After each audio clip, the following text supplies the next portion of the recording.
Hi guys, तो आज की वीडियो में हम शिंजी फैमिली के एपिसोड नंबर 3 को देखने वाले हैं। तो कहानी का शुरुआत में हमें अराता दिखाया जाता है जो कि स्कूल जाने के लिए अपने रूम से बाहर निकलता है और तभी वहाँ पे कोतनो आती है और वो ना अराता को गुड मॉर्निंग बोलती है और बिना कुछ बोले ना चुपचाप वहाँ से चली जाती है। और अराता भी सोच रहा होता है कि उस दिन के बाद से ना कोतनो काफी ज्यादा वियर्ड सा व्यवहार कर रही है। और इसके बाद तभी वहाँ पे सेहा आ जाती है और सेहा को देखने के बाद ना अराता काफी ज्यादा हैरान हो जाता है और सेहा चांद करके बुलाती है। और तभी अराता को ना पास्ट की बात याद आता है जहाँ पे सेहा ने बताया था कि तुम मुझे सेहा चांद करके बुलाना, मुझे काफी ज्यादा क्यूट लगता है। और अराता ना उसको सेहा चांद करके बुलाता भी है। और इसके बाद तभी सेहा बोलती है कि क्या तुम कोतनो को लेकर परेशान हो। और अराता बोलता है कि ऐसी कोई भी बात नहीं है। और वो लोग और भी कुछ बात करते वहाँ पे, लेकिन उससे पहले वहाँ पे मिनामी आ जाती है। और मिनामी आने के बाद ना वहाँ पे अराता को ना सेनपाई करके बुलाने लगती है। और ये सुनने के बाद ना सेहा भी काफी ज्यादा हैरान हो जाती है। मिनामी बताती है कि अराता मेरी काफी ज्यादा मदद करता है, इस कारण मैं उसको सेनपाई करके बुलाती हूँ। और सेहा ना कुछ भी नहीं बोलती और चुपचाप वहाँ से जाने लगती है। और मिनामी भी ना उसके साथ चली जाती है। और अराता सोच रहा होता है कि भाई दिन की शुरुआत तो काफी ज्यादा खतरनाक हुई है। और इसके बाद स्कूल में अराता अपने क्लास में जा रहा था, लेकिन तभी वो लाला को देखता है और वो ना वहाँ पे एकदम शर्मा सा जाता है। और तभी वहाँ पे ओका आती है और वो बोलते है कि तुम्हें ना एक बार उससे बात करना चाहिए। तभी अराता बोलता है कि बट उसका तो एक बॉयफ्रेंड है। और ओका बोलते है कि इसका मतलब तो यही है ना कि तुमने उससे बात भी नहीं किया, उससे पहले तुम रिजेक्ट हो गए। बट तभी वहाँ पे ओका के फ्रेंड्स आ जाते हैं और ओका ना और भी ज्यादा कुछ बोलने वाली होती है, बट वो ना चुपचाप वहाँ से चली जाती है इसके बाद। और अराता सोच रहा होता है कि सच में ओका लड़कियों के बीच में काफी ज्यादा पॉपुलर है, मतलब कि स्कूल में। और यहाँ पे ना उसका व्यवहार भी काफी ज्यादा डिफरेंट होता है, बट घर पे तो काफी ज्यादा गुस्से में रहती है हर वक्त पे।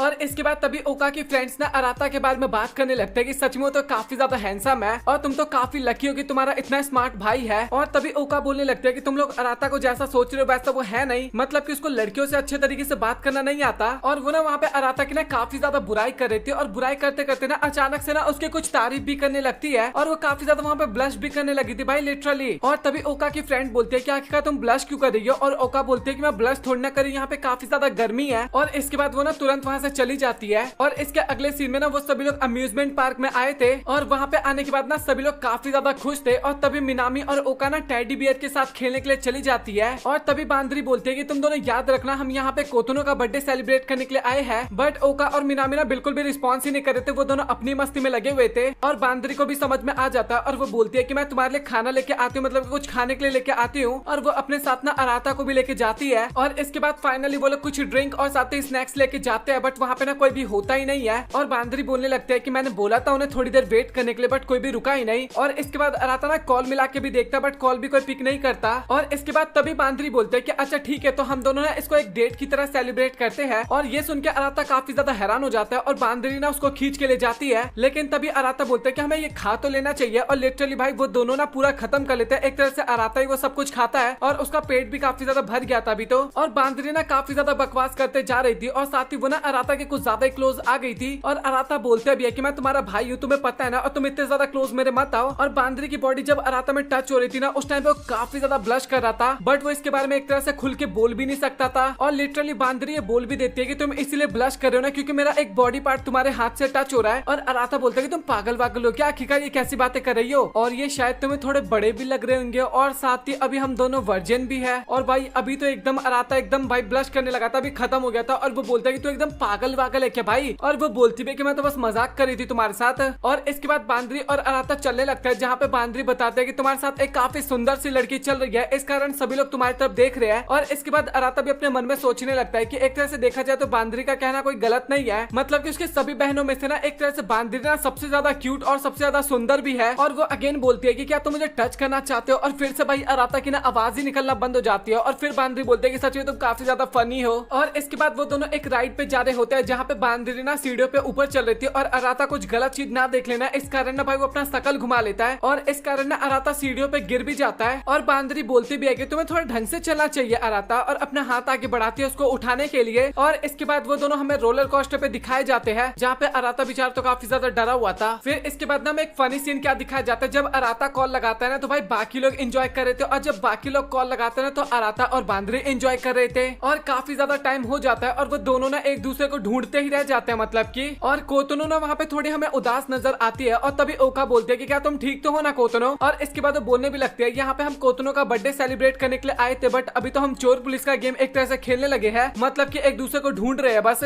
और इसके बाद वो लोग डिसाइड करते हैं कि ढूंढने का काम ना हम बाद में करेंगे, अभी हम थोड़ा और एंजॉय कर लेते हैं। और इस बात पे ना कोतनो मान जाती है, मतलब कि काफी ज्यादा खुश खुश हो जाती है और बांदरी और अराता ने भी ना काफी ज्यादा एंजॉय कर लिया था। और इसके बाद वो दोनों भी एक जगह पे बैठे होते हैं और बांदरी बोलती है कि आखिरकार उन लोगों का क्या हुआ। और अराता बताता है कि मैं कॉल मिलाने की तो कोशिश कर रहा हूँ बट कोई कॉल पिक नहीं कर रहा। और इसके बाद बांदरी बोलते है कि मुझे तो काफी तेज भूख लगा है। और इसके बाद वो ना कुछ खाने के लिए निकालती है और वो अराता से भी पूछती है बट अराता की हालत काफी ज्यादा खराब हो गई थी, इस कारण वो तो मना कर देता है। और जब बांदरी उसको खा रही थी ना तो उसको तो काफी ज्यादा अच्छा लगता है और अराता अपने मन में सोच रहा था कि ये यार हरकतें करते टाइम कितनी ज्यादा क्यूट लगती है। और इसके बाद अराता बोलता है कि डैड ने जो हमें न्यूज दिया था उसके बारे में तुम क्या सोचती हो। और बांदरी बोलती है कि मैं तो काफी ज्यादा हैरान हो गई थी वो सुनने के बाद। और इसके बाद तभी बांदरी बोलते है कि तुम्हें मुझे कुछ बताना है क्या, क्योंकि तुम काफी ज्यादा उदास लग रहे हो। और अराता सोच रहा होता है कि मैं इसको नहीं बता सकता उन चीजों के बारे में जो कि अभी लास्ट एपिसोड में हमें देखने को मिला था। और इसके बाद बोलने लगता है कि मैं नहीं चाहता कि हम में से कोई भी अलग हो, क्योंकि अभी सभी को पता लग गया कि वो भाई बहन नहीं है। और बांदरी बोलते हैं कि सच में तुम्हारी सोच काफी ज्यादा अच्छी है और इसलिए तुम मुझे इतने ज्यादा क्यूट लगते हो। और उस टाइम पे वो अराता के ना बाल सहला रही थी और सेम इसी तरीके से ना बचपन में भी किया करती थी। और इसके बाद बांदरी ना वही पुरानी बातें करने लगते हैं कि मैं अभी तक वो सारी बातें नहीं भूल पाई हूँ कि तुम कैसे हरकतें क्या करते थे तुम सभी। और इसके बाद हमें थोड़ी पास्ट की झलकियां भी दिखाई जाती है और अराता भी मन में सोच रहा था कि सच में तुम काफी बढ़िया बड़ी बहन हो। और वो दोनों इसी तरीके से बात कर रहे थे बट तभी अचानक से एक लड़की ना भाग के जा रही थी बट उसका मोजीतो जो होता है वो नीचे गिर जाता है, मतलब कि पैर स्लिप होता है और वो गिरने वाला होता है बांदरी के ऊपर। आप मोजीतो बोलो या फिर कुछ भी बोलो भाई, मुझे नहीं पता क्या ये। और तभी बीच में अराता आ जाता है और वो सारा ड्रिंक ना अराता के ऊपर गिर जाता है और वो बच्ची ना अराता से इसके बाद माफी मांगने लगती है। और अराता बोलता है कि तुम फिक्र करने की जरूरत नहीं, बस तुम ठीक हो ना। और वो बच्ची बोलती है कि हाँ मैं ठीक हूँ और धन्यवाद बोल के ना वो वहाँ से चली जाती है। और इसके बाद बांदरी भी ना उसके कपड़े साफ करने लगती है और बोलती है कि आखिरकार तुम्हें कैसी हरकतें करते रहते हो अराता। और अराता भी बोलता है कि मैं बस तुम्हें प्रोटेक्ट कर रहा था, मैं तुम्हारा छोटा भाई हूँ और मैं हमेशा तुम्हें प्रोटेक्ट करते रहूंगा। और ये सुनने के बाद ना बांदरी भी वहाँ पे काफी ज्यादा इमोशनल हो जाती है। और इसके बाद बच्ची और मम्मी गुड बाय बोल के ना वहाँ से जाने लगती है। और बांदरी भी सोच रही होती है कि सच में अराता तुम काफी जल्दी बड़े हो गए। और इसके बाद फाइनली बाकी लोग भी वहाँ पे आ जाते हैं और अभी सब लोग मिल गए थे और सभी लोग वहाँ पे पूछने लगता है कि अराता तुम भीग कैसे गए। और केवल कोतोनो ही बोलते हैं कि अराता तुम ठीक तो हो ना। और अराता भी बताता है कि हाँ मैं एकदम ठीक हूँ। और इसके बाद वो लोग डिसाइड करते हैं कि और भी थोड़ा बहुत राइड पे घूमेंगे। और इसके बाद तभी बांदरी अराता को बोलते हैं कि क्या मैं तुम्हारा हैंड होल्ड कर लूं। और अराता बोलता है कि बट किस लिए। और तभी बांदरी बोलती है क्योंकि मैं तुम्हारी बड़ी बहन हूँ और उसका हाथ पकड़ के भागने लगती है। और इसके बाद वो लोग एक मूवी देख के आए थे और वो ना एक प्रिंसेस वाली मूवी थी जहाँ पे ना दोनों एक्टिंग करने लगते हैं, मतलब कि मिनामी और साथ ही ओका एक्टिंग करने लगते हैं। और अभी रात भी हो गई थी एक तरह से। और इसके बाद तभी अराता बोलता है कि मुझे ना वॉशरूम जाना है और साथ ही शियोन भी बोलता है कि मुझे भी जाना है। और इसके बाद कोतोनो भी बोलते हैं कि मुझे भी जाना है और वो तीनों वहाँ से वॉशरूम जाने लगते हैं। और इसके बाद फाइनली सेहा ने ना कोतोनो के बारे में ना बता दिया था बाकी लोगों को कि उसने अराता को फिर से कन्फेस किया था। और ये सुनने के बाद बाकी लोग काफी ज्यादा हैरान हो जाते हैं और बोलते हैं कि तुम सच तो बोल रही हो ना। और सेहा बोलते हैं कि हाँ मैंने इसके बारे में अराता से भी कंफर्म किया था। और बाकी लोग भी काफी ज्यादा हैरान हो गए थे कि आखिरकार कोतोनो कैसे कर सकते हैं, मतलब कि एक लड़के के साथ कैसे नहा सकती है। और तभी सेहा बोलते हैं कि तुम लोगों को फिक्र करने की जरूरत नहीं, क्योंकि अराता सच में उतना बेकार इंसान भी नहीं है, मैंने इसको एक तरह से वेरीफाई भी किया था। और ओका बोलते हैं कि आखिरकार ये वेरीफाई का क्या मतलब है, मुझे कुछ समझ में नहीं आया। और सेहा बताते हैं कि मैं भी ना अराता के काफी ज्यादा क्लोज जाने की कोशिश की थी और मैं चेक करना चाहती थी कि उसका हार्ट बीट तेज होता है या फिर नहीं होता, बट ऐसा कुछ भी नहीं हुआ। और ये सुनने के बाद बांदरी भी काफी ज्यादा हैरान हो जाती है और सोचती है कि आखिरकार अराता कैसे अपने आप को कंट्रोल कर पाया। बट वहाँ पे ओका तो कुछ ज्यादा गलत समझ लेती, मतलब कि सोच रहे थे कि यार तुम दोनों क्या कर रहे हो, मतलब कि एक बाथरूम में नहा रहा है उसके साथ और एक उसके क्लोज आने की कोशिश कर रहा है। और इसके बाद सेहा बताते हैं कि मैंने शॉर्ट तरीके में तुम लोगों को बता दिया और मैं तुम सभी से रिक्वेस्ट करूंगी कि इसके बारे में ना कोतोनो को कोई भी मत बताना। और बाकी लोग भी बोलते हैं कि हाँ तुम फिक्र बिल्कुल भी मत करो। और तभी मिनामी बोलते हैं कि हमें ना इसका एक तरह से समाधान भी निकालना होगा और उनको समझ में नहीं आता कि आखिरकार उन्हें क्या करना चाहिए। और इसके बारे में ना वो लोग ओका से भी पूछते हैं और अभी ना एक तरह से ओका को भी समझ में आ गया था कि अराता गलत नहीं है। गेमिंग रूम में भी कोतोनो ने कन्फेस किया होगा अराता को, बट मैंने वहाँ पे गलत समझ लिया और साथ ही अराता ने मुझे समझाने की भी कोशिश नहीं किया बिल्कुल भी। और वो लोग अभी काफी ज्यादा पछता रहे थे एक तरह से। और तभी सेहा बोलते हैं कि कोतोनो को तो अभी ये भी पता लग गया कि हम सगे भाई बहन नहीं है, अभी तो उसके इमोशंस और भी ज्यादा जगने वाले इसका मतलब। और तभी बांदरी बोलते हैं कि तुम लोगों को ना इतना ज्यादा फिक्र करने की जरूरत नहीं है, ऐसा कुछ भी नहीं होने वाला। और साथ ही मैंने डैड से इसके बारे में बात भी किया था, मतलब कि हम सभी के बारे में बात किया था और अभी हमें ना कोतोनो के ऊपर छोड़ देना चाहिए, आगे जाके उसको समझ में आ जाएगा इसके बारे में। और इसी तरीके से ना वो लोग और भी काफी ज्यादा बातचीत करते हैं, बट तभी वहाँ पे बाकी लोग आ जाते हैं और इसके बाद वो लोग डिसाइड करते हैं कि आखिरकार हमें और कहाँ पे जाना चाहिए। और मिनामी बोलते हैं कि हमें ना घोस्ट अपार्टमेंट में चलना चाहिए। और इसके बाद वो लोग वहाँ से भी आ जाते हैं और उनको ना काफी ज्यादा अच्छा लगता है। और इसके बाद तभी अराता ना कोतोनो की तरफ देखने लगता है और वो सोचता है कि अभी कोतोनो ना पहले से बेटर हो गई, मतलब कि अभी वो समझ गई होगी। और साथ ही वो ना अपने डैड की बातों को भी याद करने लगता है कि अभी वो लोग सगे भाई बहन नहीं है एक तरह से। और वो बताता है कि पहले तो मुझे इस बात पे यकीन ही नहीं हुआ। मुझे लगा कि डैड कोई मजाक कर रहे हैं और डैड इस बात की फिक्र कर रहे थे कि हम सभी में दरार आ जाएगा, मतलब कि भाई बहन के रिश्ते में। बट चाहे जो भी रीजन हो, बट इतने सालों तक इसको छिपा के रखना सच में काफी ज्यादा डिफिकल्ट काम था डैड के लिए। और डैड आप फिक्र बिल्कुल भी मत करो, हम कुछ भी चेंज नहीं होने देंगे। और इसके बाद सभी लोग वहाँ पे फायरवर्क्स देखते हैं और सभी को ना काफी ज्यादा मजा आता है, मतलब कि बहुत ज्यादा एंजॉय करते हैं।